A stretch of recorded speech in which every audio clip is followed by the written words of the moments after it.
बिस्मिल्लाहिर्रहमानिर्रहीम। अस्सलाम वालेकुम ख़वातीन और हज़रात, मैं हूं आपका होस्ट दोस्त अरशद भट्टी। कैसे हैं आप? आपके मूड कैसे हैं? आपके मिजाज कैसे हैं? Canada calling, radio Pakistan Toronto और TV1 कनाडा की मुश्तरका पेशकश है। पहले कुछ कम दौरानिया का प्रोग्राम था, आज से इसका दौरानिया हमने बढ़ा दिया है और कुछ तब्दीलियाँ भी की हैं। पूरे हफ्ते का न्यूज़ का राउंड अप हम आपके लिए पेश किया करेंगे, क्या कुछ हुआ दुनिया भर में, पाकिस्तान में, कनाडा में, और उसके बाद उनमें से कुछ टॉपिक्स पर हमारे एक मेहमान हमारे साथ होंगे, तज्ज़िया निगार, जिनसे हम गुफ्तगू किया करेंगे कुछ खास टॉपिक्स पे। लताफ़ सिद्दीकी साहब आज हमारे साथ होंगे, कैनेडियन एशियन न्यूज़ के चीफ एडिटर हैं और डॉन पाकिस्तान के कॉरेस्पॉन्डेंट हैं। उसके बाद दूसरे हिस्से में कौंसल जनरल ऑफ पाकिस्तान जनाब इमरान अली साहब हमारे साथ होंगे और कुछ कौंसलेट के हवाले से क्या कुछ वहाँ पर हो रहा है और क्या लोगों की कुछ शिकायत हैं, इस हवाले से बात करेंगे। इस तरह ये हमारा प्रोग्राम चलता रहेगा, लेकिन पहले बात करते हैं कुछ ख़ास खबरों की। सुप्रीम कोर्ट ने नए वज़ीर-ए-आज़म को भी नोटिस जारी कर दिया है। NRO केस, वज़ीर-ए-आज़म पुराने यूसुफ रज़ा गिलानी गए, नए राजा परवेज़ अशरफ साहब आ गए, लेकिन मसाइल उनके लिए भी वही हैं और वो भी यही कहते हैं कि हम आइन के मुताबिक ही काम करेंगे। आइन क्या कहता है, इसकी तौज़ीह डिफरेंट तरीके से की जाती है, अदलिया किसी और तरीके से, हुकूमत किसी और तरीके से, लेकिन देखिए जुलाई के पहले हफ्ते में क्या बात होती है। बात यहीं ख़त्म नहीं हुई, जबकि पाकिस्तान के सदर आसिफ ज़रदारी को भी लाहौर हाई कोर्ट ने ये कहा है कि वो 5 सितंबर तक अपना एक ओहदा छोड़ दें। वो पाकिस्तान भर के सदर हैं, पाकिस्तान पीपल्स पार्टी के नहीं हैं। ये बात पहले भी बहुत होती रही है, क्योंकि तमाम बड़े बड़े जो सियासी इत्तेहाद बनते हैं या गुफ्तगू होती है वो ऐवान सदर में होती है। देखिए इसका क्या जवाब सदर देते हैं। ये हो सकता है सितंबर तक इलेक्शन ही आ जाएँ और इसकी नौबत ही ना आए। नवाज शरीफ सिंध में हैं, लगातार सिंध पे उनकी तवज्जो है और कहते हैं कि इंतखाबात से पहले वसी तर इत्तेहाद वजूद में आ जाएगा। किन के साथ बनाएंगे ये खुदा बेहतर जानता है, कोशिशें उनकी जारी हैं, क्योंकि दूसरी तरफ इमरान खान का कहना है कि पार्लियामेंट में जितनी भी जमातें बैठी हैं उनसे इत्तेहाद मुमकिन नहीं है। जमात इस्लामी के अमीर से उन्होंने मुलाकात की है। हो सकता है कि जमात इस्लामी के साथ किसी हवाले से उनकी कुछ सीट एडजस्टमेंट हो जाए, लेकिन इमरान खान भी इस वक्त जो है पाकिस्तान भर के दौरों में है, तंजीमी तौर पर काम किया जा रहा है, ना सिर्फ पाकिस्तान में बल्कि पाकिस्तान से भी बाहर। बहरहाल एक बड़ी क़ुव्वत के तौर पर वो उभर रहे हैं, लेकिन फ़ैसला इलेक्शन में होगा कि इलेक्शन में अवाम किसको वोट देते हैं। बाज़-औक़ात जो कुछ नज़र आता है वैसा नहीं होता, लेकिन उम्मीद यही हो रही है कि इस दफ़ा कुछ ना कुछ चेंज आएगी ज़रूर। कराची के हालात संभलने का नाम ही नहीं ले रहे हैं। पास दे के बात करनी पड़ती है कि रोज़ाना ऐसा कोई दिन नहीं गुजरता जब वहाँ पे लाशें न गिरें, लोग और बेगुनाह लोग जान से हाथ ना धो बैठें। हुकूमत भी वहाँ बिल्कुल जो है बेबस सी नज़र आती है और शायद वहाँ की सियासी पार्टियाँ भी, लेकिन जो लोग ये खेल खेल रहे हैं उनको इल्म है कि वो क्या कर रहे हैं, उनको रोकने वाला फ़िलहाल कोई नज़र नहीं आता। कराची के साथ साथ बलूचिस्तान में आप देखें तो पिछले हफ्ते में ख़ास तौर पर वहाँ पे दहशतगर्दी के वाक़यात में इजाफ़ा हुआ है। इंटरनली कुछ फोर्सेस हैं, ये एक्सटर्नल वहाँ पे मसाइल हैं। हुकूमत और सिक्योरिटी की एजेंसीज़ अभी तक इस पे भी काबू पाने में कामयाब नहीं नज़र आती हैं। भारत के कैदी जो 30 साल तक यहाँ रहे उनको जो है रिहा कर दिया गया। भारत पहुँच कर उन्होंने कहा कि मैं पाकिस्तान में जासूसी के लिए आया था। हुकूमत भारत इसकी आज तरदीद कर रही है, लेकिन बहरहाल वो अपनी पूरी सज़ा करके चले गए हैं। एक और कैदी जो हैं जिनके हवाले से पहले ये कहा गया था सरबजीत सिंह, कि उनको रिहा किया जा रहा है, लेकिन फिर बाद में ऐवान सदर ने उसकी वजाहत की। उम्मीद यही की जानी चाहिए कि पाकिस्तान के भी जो कैदी भारत में कैद हैं वो भी वापस आएंगे।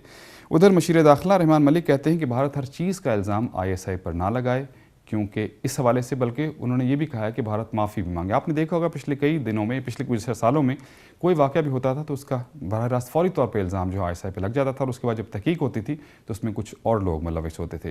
लेकिन पिछले महीनों में या सालों में एक चीज़ अच्छी हुई है कि पाकिस्तान के सिफारती सतह पर भी और अस्करी सतह पर भी आपस में ताल्लुकात भी हो रहे हैं और सूरत हाल बेहतर भी हो रही है, और इसका असर जो है तजारत पे भी पड़ेगा और जो दोनों मुल्कों के लिए बहुत ही ज़रूरी है। उम्मीद की जानी चाहिए आइंदा आने वाले दिनों में पाकिस्तान और भारत के ताल्लुकात बेहतर होंगे। फौजिया वहाब, खुदा ने गरीक रहमत करे, बहुत वोकल आवाज़ थी पाकिस्तान पीपल्स पार्टी की। अचानक उनकी वफ़ात हुई, अल्लाह रब करीम उनको जो है ख़ास जगह जन्नत में दे। उनकी जगह एक और वोकल आवाज़ शाज़िया मरी जो हैं वो अब कौमी असम्बली की ख़वातीन की जो मखसूस नशिस्त उस पर कामयाब हो कि कौमी असम्बली में आई हैं। एक और ऐसी आवाज़ है पीपल्स पार्टी का, उनको कौमी असम्बली में ज़रूर फ़ायदा हो सकता है। साबिक़ वज़ीर-ए-आज़म यूसुफ रज़ा गिलानी 151 मुल्तान से नाअहल करार दिए गए। वज़ीर-ए-आज़म भी ना रहे और मेंबर पार्लियामेंट भी ना रहे। इलेक्शन होने जा रहे हैं जुलाई में और उनके बेटे अब्दुल कादिर गिलानी जो कि मेंबर सूबाई असम्बली है, उनको टिकट दिया गया है पीपल्स पार्टी की तरफ से। और उसके साथ साथ दो और मजबूत उम्मीदवार भी हैं, नून लीग के इसहाक बुच्चा और शौकत बोसन भी उसी हल्के से इलेक्शन लड़ रहे हैं। बज़ाहिर तो ऐसा लगता है कि उस इलाके में पाकिस्तान पीपल्स पार्टी की बड़ी मकबूलियत है, लेकिन अपसेट होगा या नहीं ये तो वक्त ही बताएगा। टफ मुकाबला हो भी सकता है।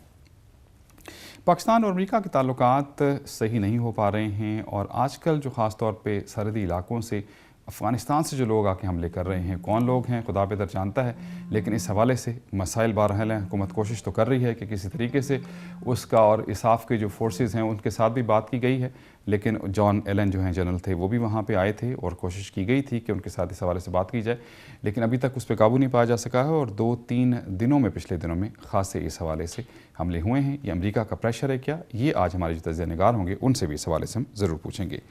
شیخ رشید امریکہ کے دورے پر آئے اور ہیوسٹن ایئرپورٹ پر ان کو ڈیٹین کیا گیا 5-6 گھنٹے کے لیے، اس کے بعد چھوڑ دیا گیا۔ کہتے ہیں کہ میرا ٹیلی فون جو سیل فون سے اس کا ڈیٹا لیا گیا اور کہتے ہیں کہ مذہبی جماعتوں سے جو میرا تعلق ہے شاید اس حوالے سے حکومت جو ہے اس کو پسند، امریکی حکومت جو اس کو پسند نہیں کرتی ہے۔ اب دیکھیں یہی بات ہے، کوئی اور بات ہے، لیکن بہرحال اس حوالے سے وہ کچھ پریشان نظر آئے، لیکن ان کو یہ بھی کہنا تھا کہ حکومت نے جو پاکستان کی حکومت ہے اور وہاں پہ شیر رحمان جو امریکہ میں پاکستان کے سفیر ہیں انہوں نے اس حوالے سے ان کی خاصی ہیلپ کی ہے۔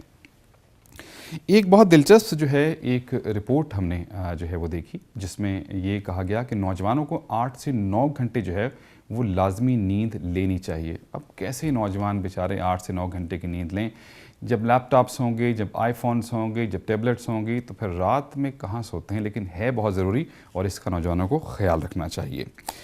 گیس کی قیمتیں جو ہیں پاکستان میں ایک دفعہ پھر سنا ہے کہ 6 روپے مزید کم ہو جائیں گی، بہت اچھی بات ہے، اس سے پہلے بھی کم ہوئی تھیں اور ہو سکتا ہے کہ الیکشن کے حوالے سے اس کو حکومت کو کچھ فائدہ ہو جائے، لیکن جب انٹرنیشنلی گیس کی قیمتیں کم ہو رہی ہیں آپ نے یہاں بھی دیکھا، لیکن کینیڈا میں تو کمال ہے، ایک دن 3 سینٹ قیمت بڑھتی ہے اور اگلے دن 4 سینٹ کم ہو جاتی ہے اور پھر اگلے دن پھر 3 سینٹ بڑھ جاتی ہے۔ یہ اتار چڑھاؤ جو ہے یہ خاصا کہا جا رہا ہے ماہرین کی طرف سے کہ پورے سمر میں اسی طرح کی صورتحال رہے گی۔ یورو کپ کا فائنل اٹلی اور اسپین کے درمیان کھیلا جائے گا، دونوں سیمی فائنل بہت زبردست رہے، لیکن اب دیکھیں اٹلی جیتتا ہے یا اسپین۔ 1 جولائی کو یہ میچ ہوگا، اسپین ڈیفینڈنگ چیمپئن ہے، اٹلی بھی بہت زبردست ہے۔ چلیے کوئی بھی جیتے ہم دونوں کے ساتھ ہیں کیونکہ بات تو فٹ بال کی ہے، ٹیموں کی نہیں۔ پاکستان اور سری لنکا کا دوسرا ٹیسٹ شروع ہو رہا گیا ہے، آج شروع ہو گیا ہے، لیکن پہلے ٹیسٹ میں 209 رن سے پاکستان ہارا، بہت بری شکست تھی، لیکن کہتے ہیں کہ اس میں امپائرز کے فیصلے ایسے تھے جس کی وجہ سے پاکستان کو شکست کا سامنا کرنا پڑا۔ چلیے دوسرے لوگوں کے لیے بھی ایسا ہے، سری لنکا کے لیے بھی کچھ تھے، لیکن واقعی اس میں دیکھا جائے تو پاکستان کے بیٹسمینوں کی کارکردگی تو بدترین رہی، لیکن امپائرز کی کارکردگی اس سے بھی بدترین رہی اور اس کی آفیشلی پاکستان نے شکایت بھی کی ہے۔ T20 ورلڈ کپ کے لیے 3 پلیئرز ایسے ہیں جن کے بارے میں کچھ خیال تھا کہ شاید ان کو شامل نہ کیا جائے، لیکن کامران اکمل کو بھی واپس بلا لیا گیا ہے۔ اس کے علاوہ 30 جو پرپوزڈ پلیئرز ہیں اس میں عبدالرزاق بھی اور عمران نذیر کا نام بھی ہے اور میرے خیال میں یہ اچھی چوائس ہی ہے۔ ینگ ڈاکٹرز کی ہڑتال پاکستان میں پنجاب میں خاص طور پہ جاری ہے، بلکہ پنجاب ہی میں جاری ہے۔ لوگ یہ سوال کرتے ہیں کہ پیسہ اہم ہے یا پیشہ اہم ہے، لیکن بظاہر ایسا لگتا ہے کہ ڈاکٹرز کے لیے پیسہ زیادہ اہم ہے، چاہے مریض جو ہیں وہ کسی بھی حال میں رہیں۔ کاف لیگ کے وزیروں کی قطاریں ہیں، ڈپٹی پرائم منسٹر بھی چودھری فریز الہی صاحب بن گئے ہیں۔ فائدہ اس کا میرے خیال میں ان کو اس وقت ہے جب تک الیکشن نہیں ہوتے، کیونکہ الیکشن کے بعد جو ہے سیٹلمنٹ کے ساتھ ہی کاف لیگ کے لوگ سامنے آ سکتے ہیں، وگرنہ کاف لیگ کی بظاہر کوئی اہمیت خاص نظر نہیں آتی ہے۔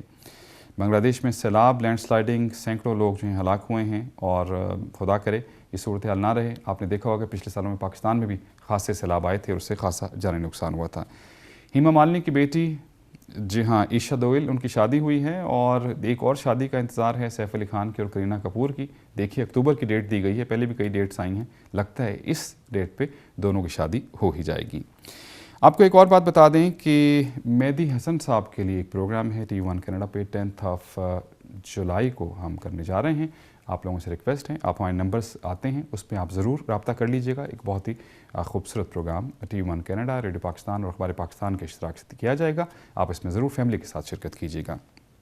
کینیڈا ڈے کی بات بھی کر لیں، کل کینیڈا ڈے ہے، 145 برتھ ڈے ہے کینیڈا کی۔ 1876 میں انڈر برٹش راج جو ہے Canada as a single and unique country جو ہے وہ سامنے آیا تھا۔ اس کی سالگرہ یوم آپ کہہ لیجیے کینیڈا ڈے منایا جاتا ہے 1 جولائی کو۔ بہت زبردست قسم کے پروگرامز ہوتے ہیں اور اگر ٹورانٹو کی بات کریں تو ڈنڈا اسکوائر پہ 45,000 کے قریب لوگ اکٹھے ہوں گے، جس میں ملٹی کلچرل پروگرام ہے۔ اس کے علاوہ فائر ورکس جو ہے پورے GTA کے ساتھ ساتھ باہر بھی ہوتا ہے۔ آپ چاہے ٹورانٹو میں ہوں، چاہے میساگا میں ہوں، چاہے نیاگرا فال جائیں، تو آپ خاص طور پہ کینیڈا ڈے پر بچوں کو ضرور وقت دیا کریں، انہیں آپ کے وقت کی ضرورت ہے۔